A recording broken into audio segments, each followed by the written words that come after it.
আপনার মুখ এত ফুলে গেছে আর ভালো লাগছে না দেখতে। সাবেক বিশ্ব সুন্দরীকে যদি এমন কথা শুনতে হয় তাহলে তার জন্য তা হজম করা সত্যি কষ্টদায়ক। যে অভিনেত্রীর সৌন্দর্যের ছলকানিতে একসময় বুঁদ হয়ে থাকতেন কোটি দর্শক, আজ তারাই করছেন কটাক্ষ। বাহ্যিক সৌন্দর্য যে ক্ষণস্থায়ী তা আবার প্রমাণ হলো একসময়ের বিশ্বসুন্দরী ঐশ্বরিয়া রায় বচ্চনের ক্ষেত্রে। মোটা হয়ে যাওয়ার কারণে সামাজিক মাধ্যমে ট্রলের শিকার হতে হয়েছে বলিউড কুইন ঐশ্বরিয়াকে। সম্প্রতি কান চলচ্চিত্র উৎসবে ঐশ্বরিয়ার লুক তাক লাগিয়েছে সবাইকে। তা অভিনেত্রীকে তার বাড়তি ওজন নিয়ে শুনতে হয়েছে তির্যক মন্তব্য। গত কয়েক বছরে ঐশ্বরিয়াকে যেসব অনুষ্ঠানে দেখা গেছে প্রতিটি জায়গাতেই তার সাজ পোশাক, চুলের স্টাইল নিয়ে প্রশ্ন উঠেছে।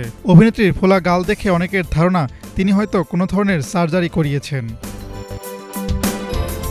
সাবেক এই বিশ্বসুন্দরী মুটিয়ে হওয়া নিয়ে নেটিজেনদের একজন লিখেছেন, নিজের চুলের স্টাইল এবার পরিবর্তন করার চেষ্টা করুন।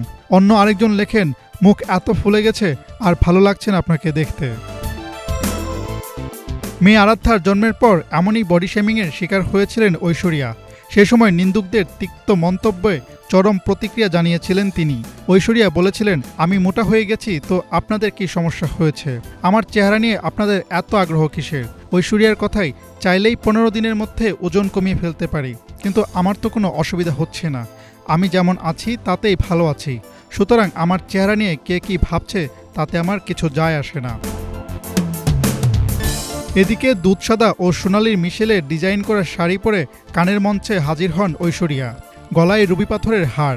বরাবরের মতো এবারও চোখ ধাঁধানো রূপে হাজির হতে দেখা যায় তাকে। তবে সাজ পোশাক নয়, এবার নজর কাড়ল অন্য কিছু, আর তা হলো তার মাথাভর্তি সিঁদুর। বি টাউনের অলিতে গলিতে কান পাতলেই শোনা যায় ঐশ্বরিয়া অভিষেকের বিচ্ছেদের জল্পনা। তারই মাঝে মাথাভর্তি সিঁদুর পরে আন্তর্জাতিক মঞ্চে অভিনেত্রীর উপস্থিতি যেন নিন্দুকদের যোগ্য জবাব ছাড়া আর কিছুই নয়। আসনাদ জুবায়ের, বাংলা ভিশন।